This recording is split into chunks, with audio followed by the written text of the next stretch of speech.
लग्नानंतर लव, care, understanding जितकी important असते तितकंच इम्पॉर्टंट असतं मनी मॅनेजमेंट. कारण अनेक कपल्स मध्ये प्रॉब्लेम अचानक सुरू होत नाहीत, ते हळूहळू सुरू होतात. कधी EMI वरून, कधी शॉपिंग वरून, तर कधी सेव्हिंग वरून, किंवा तू खूप खर्च करतोस या छोट्या वाक्यापासून. आणि म्हणूनच बजेट बनवण्याआधी सर्वात इम्पॉर्टंट स्टेप असते ती म्हणजे फायनान्शियल ट्रान्सपरन्सी. पती पत्नीने एकमेकासोबत पैशाबद्दल ओपनली बोललं पाहिजे. कारण अनेक वेळा लग्नानंतर कळतं की पार्टनरवर एज्युकेशनल लोन्स आहेत, कुटुंबासाठी घेतले पर्सनल लोन आहे, किंवा क्रेडिट कार्डचा त्याचा भरमसाठ वापर आहे. आणि हे आधीच डिस्कस केलेलं नसल्यामुळे फ्युचरमध्ये कळतं home loan, investment, financial planning या मोठ्या मोठ्या डिसिजनवर इम्पॅक्ट होऊ शकतो. म्हणूनच लोन्स अँड लायबिलिटीज कधी हाईड करू नका. आणि दुसरी इम्पॉर्टंट गोष्ट म्हणजे त्याचा माइंडसेट काय, तुमच्या पार्टनरचा माइंडसेट काय, तो सेव्हर आहे की स्पेंडर आहे, त्याच्या घरी पैशाची सवय कशी होती, त्याची फॅमिली पैसे सुरक्षित ठेवणारी आहे की आले पैसे की खर्च करणारी आहे, हे समजून घेतलं तर बजेटिंग सोपं होतं आणि अननेसेसरी मिसअंडरस्टँडिंग कमी होतात. तर याच्यासाठी आपण आज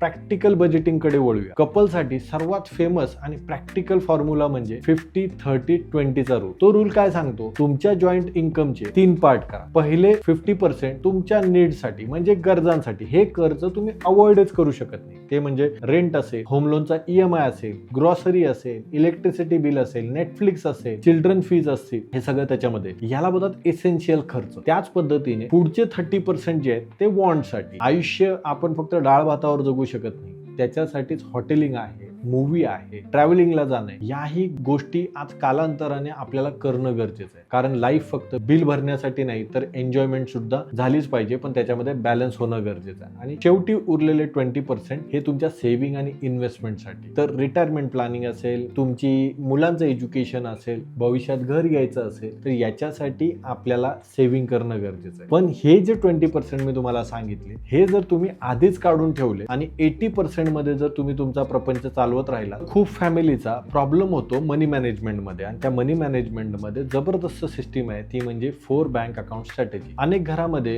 पती पत्नीमध्ये कन्फ्युजन असतं, लाईट बिल कोण भरणार, EMI कोण भरणार, घर खर्च कोण करणार, मुलांच्या शाळेची फीस कोण करणार. आणि त्याच्यासाठी ही system world wide practically proven system आहे. आणि तुम्ही जर ती वापरली, तुम्ही मला नक्कीच याच्यासाठी धन्यवाद द्या. तर त्याच्यासाठी पहिली 2 अकाउंट पती पत्नीचे दोघं कमवणारे आहेत. तुमच्या दोघांची पर्सनल सॅलरी त्यामध्ये त्या अकाउंटला येते. यातून दोघांनी तुमच्या पर्सनल शॉपिंग, हॉबीज, फ्रेंड सोबत आउटिंगला जाणं, हे एक्सपेन्सेस मॅनेज करायचे. आणि तिसरं अकाउंट म्हणजे जॉईंट अकाउंट. हे तुमचं कॉमन अकाउंट असेल आणि याच्यातून महिन्याच्या सुरुवातीला दोघांनी एक ठराविक रक्कम जर बाजूला काढून ठेवली आणि त्या अकाउंटला जमा केली, तर काय होईल, तुमचे जे महत्वाचे खर्च आहेत म्हणजे EMI असेल, तुमचं ग्रॉसरी असेल, तुमचे SIPs असतील, बिल्स कोणते भरायचे, हाऊस होल्ड एक्सपेन्सेस असतील, हे सगळे या अकाउंट मधून होते. त्यामुळे कॅल्क्युलेशन क्लिअर होतात. तुम्हा दोघांना 1-1 लाख रुपये पगार असेल आणि तुम्ही दोघांनी 50-50 हजार रुपये ट्रान्सफर त्यामध्ये केले, तर त्याच्यातून सिस्टमॅटिकली सगळं मॅनेज होऊ शकतं आणि तुमचे फायनान्शियली आर्ग्युमेंट कमी होऊ शकतात. आणि चौथं अकाउंट जे आहे ते वेल्थ अकाउंट. तर ह्या वेल्थ अकाउंट मध्ये तुमचं जे काही इन्व्हेस्टमेंट आहेत, मुलाच्या एज्युकेशनसाठी, तुमच्या रिटायरमेंटसाठी, तुमचे इन्शुरन्सचे हप्ते जे काय आहेत म्हणजे SIP,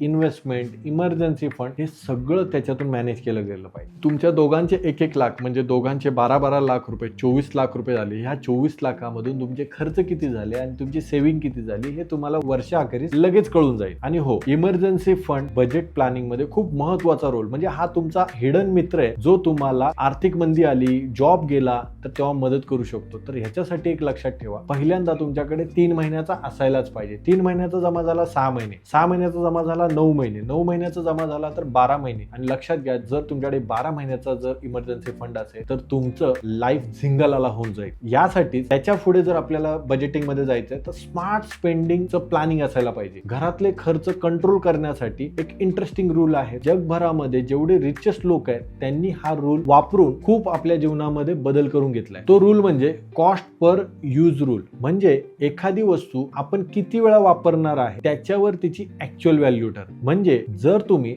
10,000 रुपयाचे शूज घेतले आणि वर्षातून फक्त ते 5 वेळा वापरले तर एका वापराची कॉस्ट 2,000 रुपये. पण 10,000 रुपयाची तुम्ही ऑफिस बॅग घेतली आणि ती तुम्ही जर रोज वापरताय तर तिची व्हॅल्यू जस्टिफाय होते. याच्यासाठी तुम्ही एक्सपेन्सिव्ह वस्तू चुकीच्या नसतात तर त्या किती उपयोगाच्या आहेत हे इम्पॉर्टंट असतं. यामुळे कोणती खरेदी करण्याआधी स्वतःला नेहमी एक प्रश्न विचारा, ही तुमची नीड आहे, ही तुमची वॉन्ट आहे की फक्त मार्केटिंगला बळी पडून तुम्ही केलेला खर्च आहे. आणि हा जर फरक तुम्हाला समजला तर अननेसेसरी स्पेंडिंग पासून तुम्ही पती पत्नी नक्कीच दूर राहा. स्ट्रॉंग रिलेशनशिप फक्त इमोशनवर चालत नाही तर financial communication, budgeting, financial transparency आणि स्मार्ट स्पेंडिंग हॅबिट्स यावर सुद्धा चालतं. कारण ह्या गोष्टी दिसत नसतात पण त्या अस्तित्वात असतात. म्हणून कपल म्हणून फक्त फ्युचर प्लॅनिंग करू नका तर डे टू डे मध्ये पैशाचं मॅनेजमेंट तुम्ही एकत्र कसं करताय. फायनान्शियली क्लिअर कपल इमोशनली पण जास्त पीसफुली असतात.